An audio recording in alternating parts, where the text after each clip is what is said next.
Why do we push ourselves to the limit? What are we really trying to prove?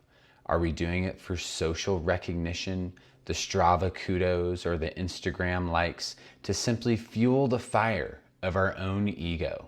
These are questions that every outdoor athlete should ask themselves on a regular basis. What's up, everyone? Mikey Bell here with Outdoor Adventure Training, and today I would like to share with you my story of training for the SOB 100K trail race, what ultimately led me to pull out from running this race, and the profound lessons that I learned along the way. As I've talked about on this channel, for the last few months, I've been training for the SOB 100K, which is a big trail race here in Ashland, Oregon, and is a really exciting route running way out on the PCT, all the way down to Lithia Park and back up to Mount Ashland for a really epic course that gains over 10,000 feet of elevation. This race has been on my radar for several years now, and I felt like this was the year where I could really give it a good shot and perform well in this event. Early in the spring, I had a strong baseline of fitness from all the backcountry skiing and uphill work, combined with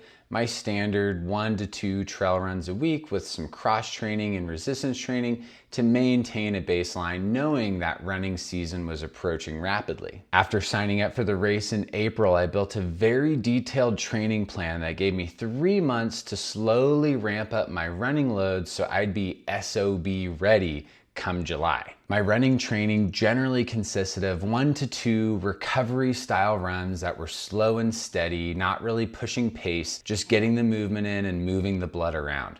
I'd also have 1 more moderate intensity to high intensity tempo run. This is really working on speed and power. These generally range from 7 to 10 or more miles with a lot of intentional elevation gain. And lastly, I would incorporate 1 long training run each week. These started as 10 to 15 mile runs and slowly morphed into 20 to 30 mile runs as I got deeper and deeper into the training. And in my mind, these are the most important runs as they most closely mimic running 100K. I have trained for other trail races in the past and even ultra events and felt pretty confident in my approach going into it this summer. As many of you know, I do a lot of cross training as well. I spent a lot of time working on leg stability and mobility with very intentional exercises, trying to reduce that risk of injury through the hips and knees, lower back. I also did a lot of core stability training, a little bit of upper body work. And when I felt like I needed an extra rest, I'd get out on the paddleboard or go for a bike ride just to give the joints a little bit of the break from the running. As some of you know, I am a mountain guide, and this spring from April to June, I worked quite a few trips with Shasta Mountain Guides, working new guide training in late April, had a few trips with OAT clients throughout the spring as well, and had some pretty long and demanding trips and long summit days for sure. Navigating mountain guiding with training for an ultra race turned out to be very difficult and really taxing on me physically and mentally. Mountain guiding is bone-crushing work. You're carrying a heavy backpack, you're walking up and downhill. The snow could be super soft and punchy. It could be really firm. You're also not just climbing a mountain, you're setting up camp, you're sleeping in the snow, you're waking up way earlier than you would ever want to wake up. You're managing your guests, you're cooking meals. It really is just a very physically and mentally demanding job. There was one morning in particular getting out of my tent after a long summit day where I had a very unusual pain in my heel, and I sort of brushed it off as I'm probably just sore from walking in mountain boots, and it'll get better as I get home and get back into running. Because I only had another 6 weeks to SOB, I really wasn't that concerned. I was just gonna keep hammering out the running, despite the fact that I also had a couple more guide trips to work as well. As I continued my running training, really the pain did not subside like I was hoping to. And on top of that, I really became objective focused training for this race and pushing my mileage week in and week out. I had a 50-mile week followed by a 40+ mile week with a lot of elevation gain, and I was really putting my body to the limits while kind of putting this injury that was lingering on the back burners. By the time early July had rolled around, in the last 60 days, I had logged over 220 miles of running with 77,000 feet of elevation gain, and the pain in my heel and foot had blown up to a point where I could no longer ignore it. Despite giving it 3 to 5 days of rest here and there, it was just not getting better, and I was getting a little worried that this was going to not only affect my performance on the SOB, but inhibit me from even completing the race. I decided to take the next step and seek expert opinion. Reluctantly, I went to the doctor and got some imaging done. Although the x-ray came back negative, the doctor diagnosed me with a possible stress fracture to my right calcaneus. Now, a stress fracture does not show up on an x-ray, more so in an MRI, because they're little micro cracks in the spongy tissue within the bone. So even though there was no obvious break in my heel, he was very confident, given the history and the mechanism of injury, that this was a calcaneal stress fracture due to overuse. Now, I've been reading a lot of David Goggins lately, and I thought maybe I just needed to stay hard. I mean, that guy ran ultra marathons literally on broken legs, but his reality is much different than mine. If you look at David Goggins now, he's about 50 years old and he's got a lot of joint issues. And I'm not shaming David Goggins, he's amazing. I think everyone can learn a little bit from his story. But that being said, and I've talked about this before on this channel, is I'm going for longevity. I don't just want to run the SOB this year. I want to run it next year. I want to run 100-mile races someday and maybe even longer. And outside of that, I want to enjoy my life. I want to feel good. I want to be pain-free. I love a diverse range of activities from skiing to backpacking, and I really want to get the most out of those experiences and not be hindered by an old lingering injury that I kept putting on the back burner. After much reflection, I made a very difficult decision to pull myself voluntarily out of the race to not do further damage to my heel and the rest of my body. At this point, it really felt like pulling out of the race and making this decision was much harder than running 62 miles would be, which sent me on this journey of why is this so difficult? Why am I so attached to running this? And ultimately, what is fueling my desire to put myself through such an event? After pulling out of the race, a lot of negative emotions came up and negative self-talk, a lot of questioning.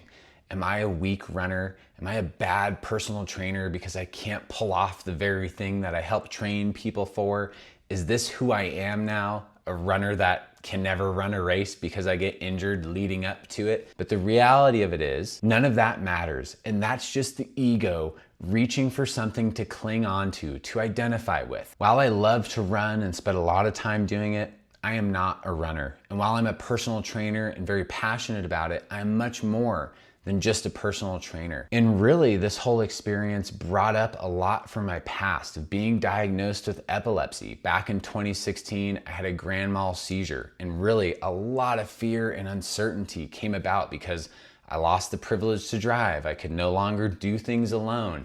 And I started to fall into this trap of, I have epilepsy and this is now my identity, and I need to put myself in this box that's gonna limit me from doing all these amazing things in my life. And now, 8 years later, I look back at all that I've accomplished, and had I really fallen into that box of being somebody with epilepsy, I would have never achieved all of these things that I'm doing and still going to do in my life. Similarly, just because I pulled out of a race and listened to my body and arguably doing the best thing for myself doesn't make me a bad runner. It simply means I need to do a better job of planning and preparing for the next one. This experience has really taught me to slow down and listen to my body when it starts sending those messages. It's really important to be able to differentiate injury from pain. Pain is inevitable when it comes to training. I'm sorry, but if you're going on a 30-mile training run, there should be some degree of discomfort. That's normal. But if the pain lingers for days or weeks after,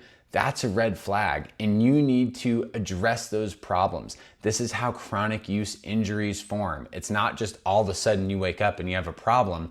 They slowly creep up over time, and ultimately they're a result of some sort of imbalance in your approach to training. And in my case, there are a number of things that happened. One, guiding with running was just too much for my body.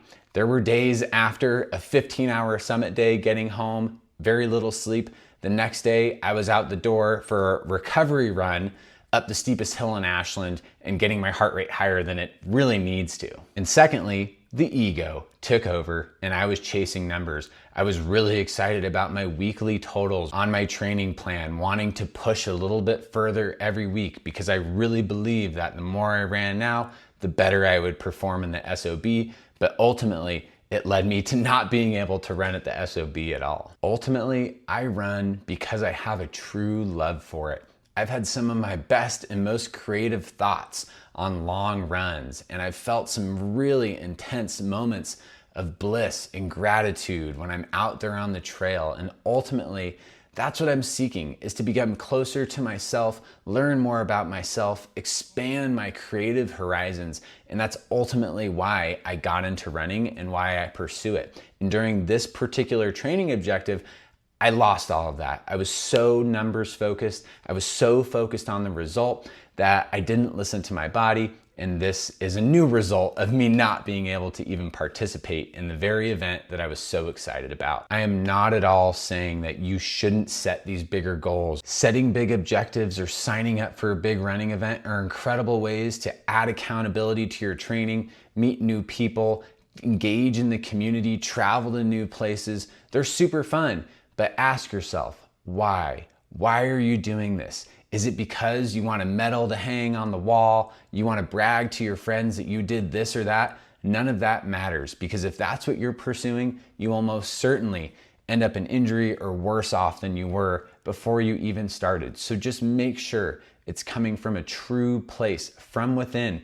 Forget social media, forget outside pressures, because at the end of the day, the only reason why you would sign up for a challenging objective like this is for the outcomes and the growth and the journey along the way and how much you will develop as a human. Because you've pushed yourself physically and got out of your comfort zone, you can bust through those mental, emotional, and spiritual barriers as well. This journey has really reminded me that the true fulfillment comes from within. By listening to your body and understanding your motives, you can find deeper meaning in all of your outdoor adventure pursuits. If you're curious to gain more insights and learn more about this experience, check out my full blog post linked in the description below. Just because I have a broken heel does not mean we're gonna be stopping with the content. We got plenty of fun workouts coming your way. Maybe no plyometrics yet, but we'll get back there in time for ski season. As always, thank you so much for watching this video. Feel free to like it, subscribe to our channel, and we'll see you next time here at Outdoor Adventure Training.